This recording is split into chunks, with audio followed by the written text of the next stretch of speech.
నమస్తే నాన్న. అయితే మొన్న మేడారం జాతరలో కోవా బన్ అమ్ముకుంటారు కదా.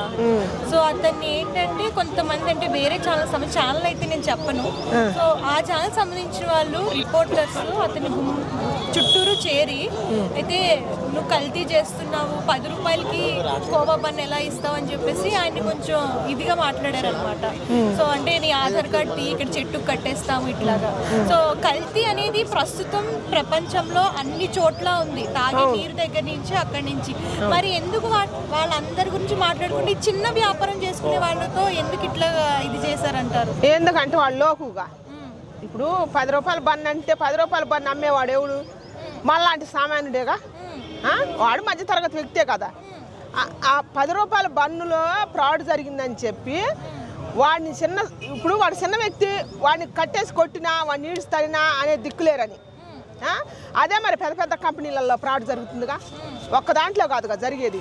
ఇప్పుడు మనకి చికెన్ మటన్ పెట్టే వాటిలలో పెద్ద పెద్ద వాటిలలో మరి ఎవరు హెల్త్ మినిస్టర్లా ఎవరు వాళ్ళ పేర్లు నాకు చెప్పరాదు కానీ ఆ ఫుడ్ చెక్ చేసే వాళ్ళు వచ్చి ఆ కాసేపు హడావుడి చేస్తారు. మరి తర్వాత కూడా అదే పాచిపోయిన చికెన్, అదే పాచిపోయిన మటన్, అదే పాచిపోయిన బిర్యానీ పెడుతుంటే మరి ఎవరు మాట్లాడరే? అప్పుడు ఈ ఛానల్ వాళ్ళు అందరూ ఎటుపోయినారు? చచ్చిపోయారా? వాళ్ళు కూడా తీయాలి కదా. మరి మనకి ఇప్పుడు ట్రీట్మెంట్ పేరుతోటి హాస్పిటల్కి పోయేది ఎవరు? పేదవాళ్ళమే కదా, మధ్యతరగతి మనుషులు పేదవాళ్ళమే కదా. గవర్నమెంట్ హాస్పిటల్ కానీ ఏ హాస్పిటల్కి పోయినా రోగి పేరు చెప్పి ఎంత ఫ్రాడ్ నడుస్తుంది. టాబ్లెట్లు, ఒక్కొక్క టాబ్లెట్లు నాసిరకం టాబ్లెట్లు ఇచ్చి మనం ఎన్నిసార్లు 10 సార్లు వాడినా కూడా రోగం తగ్గట్లేదు. ఎందుకు తగ్గట్లేదు? ఏడ జరుగుతుంది నిర్లక్ష్యం? మరి అట్టేటప్పుడు కూడా ఇట్టాటి ఛానల్లే అందరూ 10 మంది కూడి అట్టటి వాళ్ళని బయట వేయచ్చు కదా. ఎందుకంటే వాళ్ళు కోటీశ్వరులేనా, వాళ్ళకి లచ్చలు ఉన్నాయనా, వాళ్ళు ఊకోరనా? అట్టాటి కంపెనీలు మూసేపియచ్చు కదా. ఇట్టాటి వాళ్ళు 10 మంది కూడి ఇప్పుడు 10 రూపాయలు బన్నోడు వాడు ఫ్రాడ్ చేసినని వాడు చెట్టుకి కట్టేసి కొట్టవచ్చు, ఉరిదీయొచ్చు కూడా. ఎందుకంటే వాడు ఏం చేయలేడు కాబట్టి. ఇప్పుడు వాడు చేసిన బన్ను వాడితోటే తినిపించారు. ఇప్పుడు ఇట్లనే మన 2 రాష్ట్రాల మీద యావత్ ప్రపంచం మీద చాలా ఫ్రాడులు నడుస్తున్నాయి.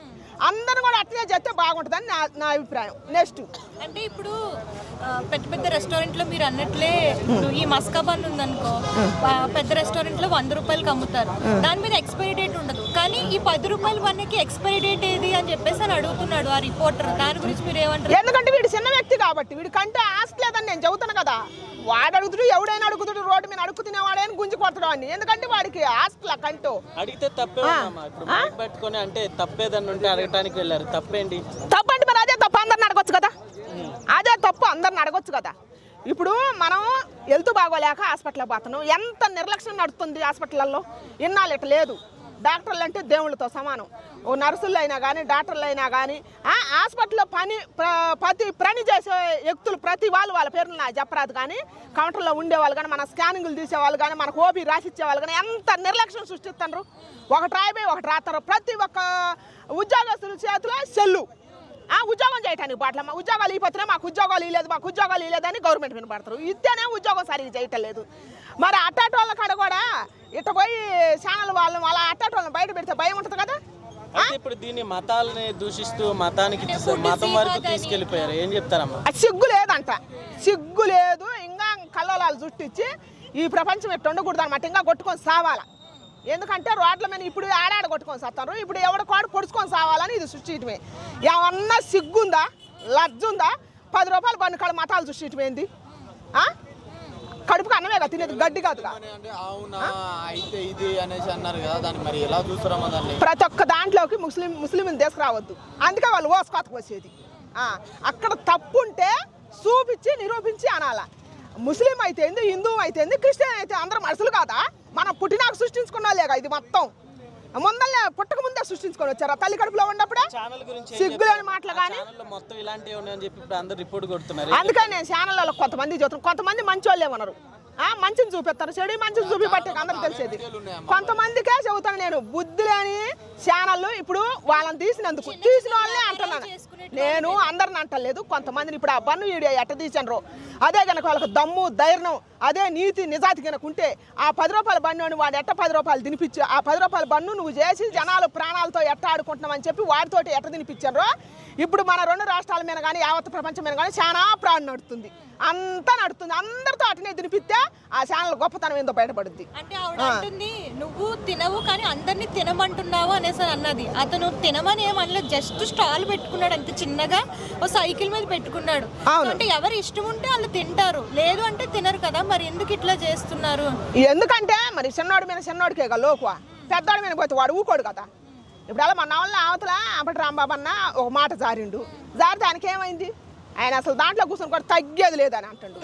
అదే సామాన్యులు పోయి గొడవలు లేపితే చూడు అసలు ఎంత లేపుతుంది, ఎంత విధ్వంసం లేపుతుందో, సిగ్గుందో ఆ సామాన్యులకు మళ్ళాంటి వాళ్ళకి. అందుకని దయచేసి చిన్న వాళ్ళ తప్పు బయట పెట్టేటప్పుడు పెద్దవాళ్ళ తప్పు కూడా బయట పెట్టే ధైర్యం ఉంటే చిన్న వాళ్ళతో బయట పెట్టరు. లేకపోతే అసలు అందరూ సమానంగా చూడండి, అందరినీ సమానంగా చూడాలిగా. ఇప్పుడు అదే బన్ను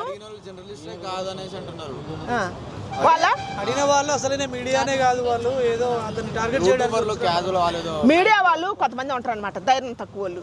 కొన్ని ధైర్యంగా తీస్తారు, కొన్ని ధైర్యంగా తీరు. మనం ఎట్లా అంటాం, ఇప్పుడు మన 10 మందిలో ఇప్పుడు కొంతమంది మంచి వాళ్ళు ఉండరు, కొంతమంది మంచి వాళ్ళు ఉండరు. దానివల్ల జరిగే నష్టం ఏంది, ప్రజలకు జరుగుతుంది నష్టం. ఇప్పుడు తీసిన బాగానే ఉంది, 10 రూపాయలు 10 రూపాయలు బన్నోడు తప్పు చేసినా నువ్వు రాష్ట్రాలు మొత్తానికి అందరూ చూపించిన ప్రజలకి అదే తప్పు ప్రతి దాంట్లో నడుస్తుంది. అట్టనే చూపిస్తే నిజాతి ఏందో బయటపడుతుంది, అందరూ ప్రజలు మెచ్చుకుంటారు కదా. రెస్టారెంట్లో 10 రోజుల నుంచి కుళ్ళిపోయిన చికెన్ మటన్ అట్లాంటివి కూడా పెడుతున్నారు. అవును, ఒక రెస్టారెంట్లో ఏంది, నేను ప్రతిసారి జరుగుతుంది, ఇప్పుడు కాలేజీల్లో జరుగుతుంది, హాస్పిటల్లో జరుగుతుంది. రాజకీయ నాయకులు మన ఓట్లు వేపించుకునేటప్పుడు వచ్చి మనకి ఇజ్జాత్ తజ్జాత్ అని చెప్తున్నారు, ఏది చేయటం లేదు. ఏది ప్రతి దాంట్లో ఉంది ఫ్రాడ్ లేదే లేదు. మరి అడిగేవాడు ఎవడు? మరి ఇదే మీడియా అదే మీడియా ఆడదీసిన మీడియా అసలు అందరి కాడ పెడితే బాగుంటుంది కదా, మన బ్రతుకులు బాగుపడతాయి కదా, అందరి జీవితాలు బాగుంటాయి కదా, అందరి జీవితాలు వెలుగులు వస్తాయి కదా. ఈ కొట్టుకోవటం తన్నుకోవటం బాధ్యత కదా. మన వెనక మాఫియా జరుగుతుందిరా, మనల్ని దోచుకోవడానికి వస్తున్నారా, మనం కొట్టుకోవద్దురా అని సిగ్గొస్తుందిగా. అక్కడ అది నేను చెప్పేది. క్వశ్చన్ చేసే యాంకర్లు జర్నలిస్టుల గురించి ఏం చెప్తారమ్మా? అంటే కాంట్రవర్సీ చేస్తే ఫేమస్ అయిపోతాం అన్న థాట్ కూడా అడిగే వాళ్ళు చాలా మంది ఉన్నారు. ఫేమస్ కోసం చాలా వరకు దిగజారుతున్నారు కొంతమంది. ఇంకా ఛానళ్ళు కూడా దిగజారితే ఇంకా దేశం మీద జరిగే మంచి చెప్పరు చూపించేది ఎవరు చెప్పు? ఇప్పుడు బార్డర్ అవతలుండి మన భారతదేశాన్ని కాపాడే వాళ్ళు టెర్రరిస్టుల నుంచి, పాకిస్తాన్ నుంచి, ఇప్పుడు పాకిస్తాన్ ఉగ్రవాదుల నుంచి మన భారతదేశాన్ని కాపాడటానికి మన సైనికులు అక్కడ ప్రాణాలతో పోరాడుతున్నారు. మన దేశంలో వాళ్ళు పెట్టిన ప్రాణిస్తాం, మనం ఇక్కడ ఏం చేస్తున్నాం, మన ఇష్టం వచ్చినట్టు ఇసలు విడితానానికి మన జీవితాలు నాశనం చేసుకుంటాను. సోల్జర్స్ కాడ ఎంత పేరుందో ఛానళ్ళకు కూడా ఇక్కడ మన దేశాన్ని అంత పేరుందనమాట. ఎందుకంటే చెడు మంచి అన్ని చూపించేది వాళ్ళే, ప్రాణాలకు తెగించి. ఇప్పుడు మన అవతల రాజకీయంగా గొడవ జరిగితే ఒక ఛానల్ అతన్ని కారు గుద్దేసింది, ఆయన దేశ బాగుండి బతికింది. కానీ అదే చచ్చిపోతే పరిస్థితి ఏంది? అక్కడ మంచి చెప్పరు చెప్పడానికే కదా ఆ వ్యక్తి పోయింది. అట్టాటి వాళ్ళని అభినందిస్తారు, ఇట్టాటి వాళ్ళు 10 రూపాయల వాళ్ళని 5 రూపాయల వాళ్ళని పట్టుకొని ఇక్కడ తప్పు జరిగిందని చూపించిన వాళ్ళని ఏం అభినందించాలా? సిగ్గు ఉండాలి కొద్దిగానే. పెద్ద పెద్ద తప్పులు చేసేవాళ్ళు బొచ్చ మంది ఉన్నారు మన దేశం మీద, దోసుకునే వాళ్ళ సమాజాన్ని. వాళ్ళని చూపిస్తే పేరు ఉంటుంది ఛానల్కి ఎవరికైనా సరే. వాళ్ళని ఏం చేయాలంటారు అసలు? ఆ ఛానల్ని నడిపే వాళ్ళని కావచ్చు, సో ఇలాంటి వాటిని సపోర్ట్ చేసే వాళ్ళకి ఇలాంటి వాళ్ళని ఏం చేయాలంటే అదే పన్ను వాళ్ళకి తినిపియాల, వాళ్ళనే కట్టేసి కొట్టి వాళ్ళకి ఆ పన్ను తినిపిస్తే సిగ్గుద్ది అనమాట. అంటే ఈ పన్ను మీద పాపం ఈయన ఫ్రాడ్ చేసి ఎన్ని లక్షలు సంపాదించిండు, ఎన్ని కోట్లు సంపాదించిండు, పాపం ఇతర రాష్ట్రాలు పోయి ఎన్ని కోట్ల మేళ కట్టిండు అని చెప్పి చూపిస్తే తెలుస్తుంది కదా. వాళ్ళ ఒక్కలే కాదు, బన్ను అనే వాళ్ళు ఒక్కలే కాదు, ఇప్పుడు సిరియాపారస్తులు ఉన్నారా, రోడ్లమ్మ అమ్ముకునే వాళ్ళు ఒక్కలు కాదు, పళ్ళు వ్యాపారాలు కానీ కూరగాయలు కానీ ఏది ప్రతి ఒక్క సిరియాపారస్తుడు వాళ్ళ కాడికి పోతే మనం రేట్లు అడుగుతాం, సిగ్గు లేకుండా రేట్లు అడుగుతాం. అదే మాలలో పని వాడు పెట్టినట్టు వాడు పెట్టి గడ్డి అంతా తింటాం, కూర్చొని ఎచ్చులు కూర్చొని కొద్ది కొద్దిగా తినొస్తారు, సగం మళ్ళీ బారేసేస్తారు. సిగ్గు లేకుండా జేబులో 100 రూపాయలు లేకపోయినా కూడా. అదే మన వాళ్ళని మనం బతికించుకుంటే వాళ్ళ పిల్లలు బాగుంటారు, వాళ్ళ భవిష్యత్తు బాగుంటుంది, మన భవిష్యత్తు కూడా బాగుంటుంది, రేటు తగ్గుద్ది కదా. ఇదే 20 రూపాయలు సోడా నువ్వు అదే మాల్లో పోయి కూర్చొని తాగు, పెద్ద పెద్ద హోటళ్ళలో పోయి కూర్చొని తాగు, 100 రూపాయలు వేస్తాడు, 100 150 వేస్తాడు. మరి సిగ్గుందా? ఎప్పుడు వస్తుంది జ్ఞానం? అది నేను అడిగేది. అమ్మ ఇప్పుడు అదే యాంకర్స్ ఎవరైతే అడిగారో క్వశ్చన్లు, ఇప్పుడు బయట ఈ పానీపూరులు యూనిపూరులు బాగా జరుగుతున్నాయి, బాగా ఇంటిగ్రేటర్స్ అవి కలుపుతున్నారు చెత్తంతా. మరి ఆమె లొట్టలు వేసుకుని తినలేదా ఇప్పుడు? మరి అన్నిట్లా కలుపుతున్నాయని తెలిసేనాయా? అన్నిట్లా కలుతుందని తెలుసు. యూట్యూబ్లో వస్తున్నాయి, ఫేస్బుక్లో వస్తున్నాయి, ఇన్స్టాగ్రామ్లో అన్నీ చూస్తారు. మళ్ళీ పోయి పందులు తినడు తింటారు. ఏమిటికి తింటారు? సిగ్గు లేదా? 5 ఏళ్ళ తనం తింటలేదా? అప్పుడు కదా ప్రశ్నించాల్సింది. ఈ రోజుల్లో చదువు లేని వాళ్ళు ఎవరు? మాకంటే చదువు లేదు, మేము ఊళ్ళో మట్టి పిసుకొని బతికిను. మరి సిటీలో ఉండి ఏసాలేసి తిరిగే వాళ్ళకి అన్నీ తెలుసు కదా. యాడంటే ఆడ సెల్లులు చూపించవచ్చు కదా, చేతుల్లో సెల్లులు ఉన్నాయి కదా, సెల్లులు మంచుకుంటాయి చెబరకుండాయి కదా. మరి అవన్నీ చేయొచ్చు కదా. ఎవరు చేస్తున్నారు? ఎవరు నీతి వాళ్ళు యాన్నెలు పెడతారు, యాన్నెలు పెట్టుకుంటారు. ఎక్కడో చిన్నది పెట్టుకొని మీరు పాపులర్ కావటానికి ట్రెండ్ చేస్తారు సిగ్గు లేకుండా. మరి తప్పులు మన రాష్ట్రం మీద చాలా ఉన్నాయి, అవి కూడా అట్నే చూపిస్తే బాగుంటుందని నా అభిప్రాయం. నెక్స్ట్ హాస్టల్లో కూడా జరిగింది ఈ మధ్య ఎస్సీఎస్ బాలికల ఫుడ్ పాయిజనింగ్ అయింది. అయింది, ఎందుకు కాదు? దాని గురించి ఏ మీడియా వాళ్ళు స్పందించలేదు సార్. హాస్టల్లో స్పందించరు. రాజకీయ నాయకులు వచ్చి మనకి విధ్వంసం సృష్టిస్తే మనకు అది ఇస్తానని చెప్పి మోసం చేస్తే అక్కడ స్పందించరు, ఎక్కడ స్పందించరు మనకు అన్యాయం జరిగిన కాడ. చాలా మంది పిల్లలు కూడా హాస్పిటల్ అడ్మిట్ అయిన ఇది కూడా చూసాం. అవును, ఇప్పుడు హాస్టల్లో లేని వాళ్ళు ఉండేది ఎవరు? గురుకుల హాస్టల్లో కానీ గవర్నమెంట్ హాస్టల్లో కానీ అసలు ఎందుకు వచ్చినాయి? ఈ గవర్నమెంట్ బళ్ళు, గవర్నమెంట్ కాలేజీలు ఎవరి కోసం వచ్చినాయి? ప్రైవేట్ కాలేజీలు, ప్రైవేట్ బళ్ళు నడిపేటప్పుడు ఈ గవర్నమెంట్ కాలేజీలు ఏమిటికి వచ్చినాయి? ఎవరు భవిష్యత్తు కోసం వచ్చింది? ఇది అడ్డం పెట్టుకొని మీరు బాగుపడతానికా?